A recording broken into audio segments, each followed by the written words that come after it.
एक ऐसी सड़क जहां से कोई वापस नहीं लौटता। लड़की कार चला रही थी और अपना फोन देख रही थी। अचानक उसकी नजर सड़क किनारे खड़ी एक कार पर पड़ी। कार के सभी दरवाजे खुले हुए थे। वह इसे नजरअंदाज कर देता है। वह आगे बढ़ता रहा। थोड़ी देर बाद उसके मोबाइल पर एक मैसेज आता है, डोंट रन। फिर यह मैसेज बार बार भेजा जाता है। इसी समय कार किसी वस्तु से टकराती है। उन्होंने तुरंत कार रोकी और चेक किया। कार के टायर और सिर खून से लथपथ थे, लेकिन सामने कुछ नहीं था। उसने कार के नीचे जांच की और दूर से कुछ देखा। वह पास आता है और एक मिनी माउस गुड़िया देखता है। गुड़िया के सिर पर लिखा था, डोंट रन, भागो मत। लड़की ने इधर उधर देखा, गुड़िया को लात मारी और वापस कार में चली गई।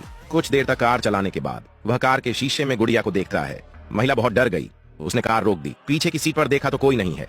हालांकि कार से एक आवाज आ रही है। यह जांचने के लिए कि कार में कोई है या नहीं, वह कार से उतर गया, हाथ में एक उपकरण के साथ। सावधानी से कार के पीछे का दरवाजा खोला। वहां उसकी नजर गुड़िया पर पड़ी। जब वह जांच करने के लिए आगे बढ़ा है, अचानक उसे कार के अंदर खींच लिया और दरवाजा